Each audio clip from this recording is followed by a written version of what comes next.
The tentative agreement the UAW President Shawn Fain announced with Ford on Wednesday is another sellout contract.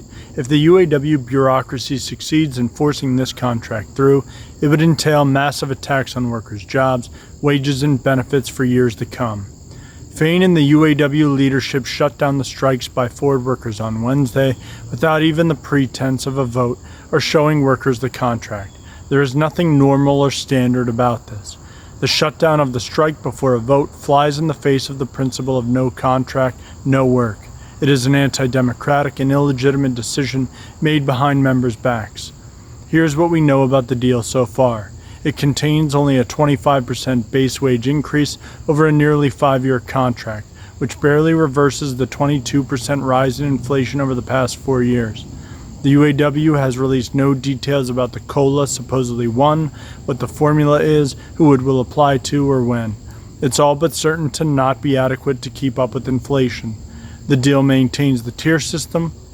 It only shortens the wage progression scheme to 3 years. It also does not restore pensions and retiree health benefits for current workers and new hires. The UAW has said nothing about what the path is to full-time employment for newly hired temporary workers and how long they will be kept in temp status by the companies. It paves the way for the destruction of hundreds of thousands of jobs during the transition to electric vehicles. The right to strike over plant closures held up by Fain is meaningless. When has the UAW apparatus let us struggle against job cuts in the past 45 years? The UAW leadership accepts that there will be mass job cuts during the EV transition and only wants to make sure they have control over job placement to low-wage EV battery plants so that they get the dues. And this is only what we know based on what the UAW has admitted to now. You can be sure that even worse concessions are being concealed. Within minutes of the deal being announced, Biden praised it, saying it would allow the corporations to succeed. He is telling Wall Street that it's a contract that management wants and it will allow the companies to increase their exploitation of workers.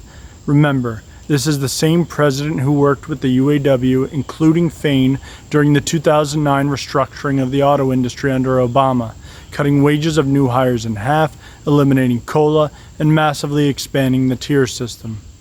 Brothers and sisters, we are engaged in a historic struggle. If the UAW bureaucracy gets this deal through at Ford, they will use it as a precedent at GM, Stellantis, Mack Trucks, and throughout the entire working class. In order to prevent the pro-company agreement from being rammed through, workers must expand the network of rank-and-file committees to every plant and demand the following. Release the full contract and all letters of understanding immediately, not selective highlights and change pages. There must be at least 1 week for workers to carefully study and discuss what's in the contract. Mass membership meetings must be held at every local where workers can ask questions and campaign against the contract. The rank and file must have oversight over the vote and ballot counting. Auto workers have already had many bitter experiences with the UAW bureaucracy's anti-democratic methods, whether ballot stuffing, voter intimidation, or other dirty tricks. Remember, the UAW deliberately failed to inform the vast majority of workers that a national union election was taking place last year, leading to turnout of just 9%. Rank-and-file workers should organize delegations to monitor the polls and oversee all ballot counting.